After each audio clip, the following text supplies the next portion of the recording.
मुल्क के साथ भी यही होगा, जहाँ पे अवाम की कदर नहीं होगी तो वहाँ पे मुल्क भी आपका डूबेगा ही, तरक्की नहीं कर पाएगा। देखिए हम चांद पे जा सकते हैं ना, सो के जा सकते हैं हम, सो के चांद पे जा सकते सो के आप चांद पे जा सकते हैं। वैसे नहीं, आपका जो स्पार्को है बेसिकली, जो चांद का जो है इस वक्त जो हमारा सर नासा है, लाइक नासा है, हमारे पास स्पार्को है। और स्पार्को मुझे भी याद है कि एक टूथपेस्ट आती थी पहले, उसकी मुशावल भी रखा गया है और उसमें कोई काम नहीं है कि इंडिया वाकई हमसे बहुत ऊपर चला गया और दुनिया इंडिया को मान रही है। I think third most economy के लिहाज से इंडिया जो है ना वो चला गया after this China and USA. तो अब इंडिया को अगर आप देख लें तो सिर्फ एक पॉइंट है, वन पॉइंट, वो है कंसिस्टेंसी। वहां पे जो है ना, अगर आप किसी को आपने प्राइम मिनिस्टर सिलेक्ट किया ना या इलेक्ट किया अवाम ने, तो वो कंसिस्टेंट है, उसने अपने 5 ईयर कंप्लीट करने ही करने हैं। बहुत बड़ी सिटी है, आपके बिजनेस आइकॉन्स वहाँ से निकले हैं और मेमन बरादरी है वहाँ पूरी। उसके बावजूद यहाँ पर हम लोगों का उसका रिटर्न देखने को नहीं मिलता और हमारी जो कराची में पैसा लगना चाहिए था वो पैसे नहीं लगा। सर, कितनी बड़ी इंटरनेशनल बेइज्जती हुई, हर अखबार में ये छप रहा है कि इंडिया चांद पर और पाकिस्तान गटर में। कितनी बड़ी बेइज्जती वाली बात है, शर्म क्यों नहीं आती हमें? हमने तो चाइना के नाम पर एक मिसाइल भी निकाल के देख लिया, चांद की तो सूरत में नजर आ रहा है। 7 kg वाला सैटेलाइट देख लें, जिसका लोग कह रहे हैं डब्बा है। एग्जैक्टली। अब हम लोगों को ये सोचना पड़ेगा कि आया कि हम लोग किधर खड़े हैं। मून एडजस्टमेंट चार्जेस हमें भेज देने हैं। एग्जैक्टली ऐसे ही होना है। और अब मून पे पहले ये पहुंच गए हैं, लेकिन जमीन पे हमारे पास इधर अवाम के पास खाने के लिए पैसे नहीं है। भाई अगर आप पहले सबसे पहले अपनी अवाम को तो देखो ना, आप अगर दुनिया के साथ मुकाबले कर रहे हैं लेकिन आपकी तो औकात नहीं है, तो क्या जरूरत है मुकाबला करने की? क्या दिखावा करने की जरूरत ही नहीं है हमें। किस चीज का दिखावा कर रहे हैं जब हमारी औकात ही नहीं है हमारी चांद पे जाने की, तो हम क्यों जा रहे हैं? कि इंडिया में इस वक्त 39 वजीर हैं, 21 सूबों के 39 है, हमारे 96 वजीर हैं और 4 सूबों के जी, और मुशीर अलग उनके।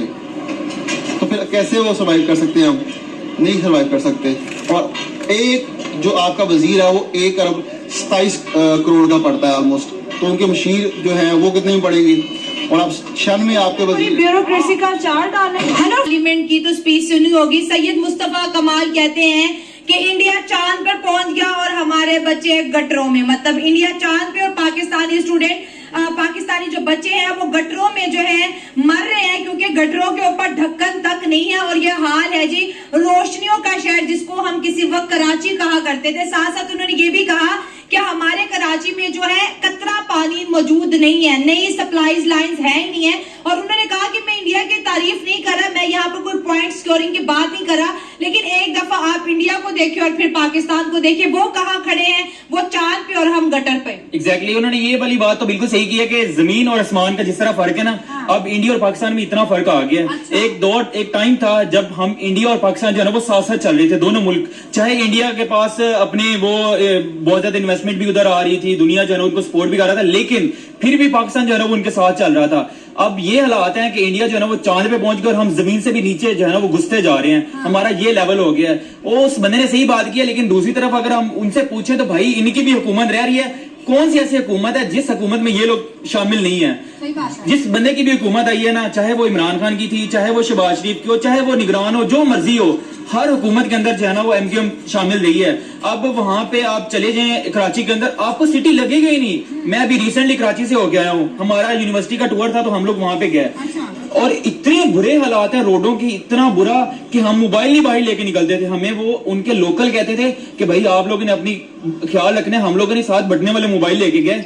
अब ये हालात है एक सिटी के, तो कौन आएगा? ये मुझे सबसे पहले ऐसी सिटी जहाँ पे इंसान 10,000 का मोबाइल नहीं रख सकता। एग्जैक्टली 10,000 का मोबाइल ही रख सकता। लोग डरते हैं अब तो, जिसके पास मोबाइल ही ना मिलता। फॉर एग्जांपल अगर मुझे उन्होंने रोका ना, तो मेरे पास अगर मोबाइल 5,000 का तो वो मुझे गोली मार देते हैं कि भाई तुम बड़ा मोबाइल क्यों नहीं रखते अपनी जेब में। ये हालात हो गया मुल्क के। वहां पे बच्चे जो है ना वो आपको सड़कों पे ऐसे पड़े मिलेंगे लावारिस से, इस तरह के हालात हैं। गटर वहां पे ऐसे हैं, पुल्ले अगर वहां पे आप जाके देखे ना, मतलब इस तरह कोई, जिस तरह आप चले जाए कोई खंडरात पुराने जो कहते हैं ना कदीम जमाने के बने होते, इस तरह कराची मंजर पेश कर रहे हैं। और भूख से लोग मर रहे हैं वहां पे, लोगों के पास इलाज नहीं है, लोगों के पास तालीम नहीं है, लोग क्या करें समझ नहीं आती। ये पूरे मुल्क के हालात हैं, ये सिर्फ कराची के हालात नहीं है। ये सिर्फ और सिर्फ क्रेडिट जो इस मुल्क पे, इस मुल्क को इस नैच पे पहुंचाने का जो क्रेडिट जाता है ना, वो सिर्फ हमारे पॉलिटिशियन को जाता है, जिन्होंने अब एक दूसरी तरफ हमारे मुल्क में स्टेबिलिटी भी नहीं है। पॉलिटिक्स के अंदर एक पॉलिटिशियन दूसरे पॉलिटिशियन की टांगे खींच रहा है, दूसरा तीसरे की खींच रहा है, तो इसी तरह चलता नहीं है। अब अगर इंडिया को हम अगर अपने साथ कंपेयर, एक चले दूसरी तरफ हम सिटीज को कंपेयर कर लेते हैं, इंडिया और मुंबई। किसी जमाने में ना दोनों का कंपैरिजन होता था और ठीक ठाक तगड़े लेवल के ऊपर होता था। अब मुंबई कहां पे पहुंच गया और हम कराची कहां पे, वही सेम कंपैरिजन, इंडिया जहां पे पहुंच गया वहां पे मुंबई भी उतनी ऊंचाइयों पे पहुंच गया। मुंबई तो बिलियनियर का शहर बन गया ना, वहां पर तो रिहाइश है, मतलब के करोड़पति नहीं बिलियनियर अरबपति वहां पर रहते हैं और रोशनियों का शहर है, मेट्रो है, किस तरह से उन्होंने स्मार्ट सिटीज डेवलप करी है। और हमारे कराची को रोशनी का शहर कह ना वहां पे बिजली, ना वहां पे पानी, और चोरी चकारी और गटरों के ऊपर ढक्कन तक नहीं है कि बच्चे वहां पर गिर गिर के मर रहे हैं। और बातें हम यहाँ पर करते हैं कि हमने अभी मून मिशन पूरा किया है, तो आवाम कहती है मून ते जान दी लोड़ किसी, पहले जमीन दा ते तुसी पानी ते आटा पूरे कर लेना, फिर आपने इलेक्ट्रिसिटी बिल के अंदर मून एडजस्टमेंट चार्जेस हमें भेज देने हैं।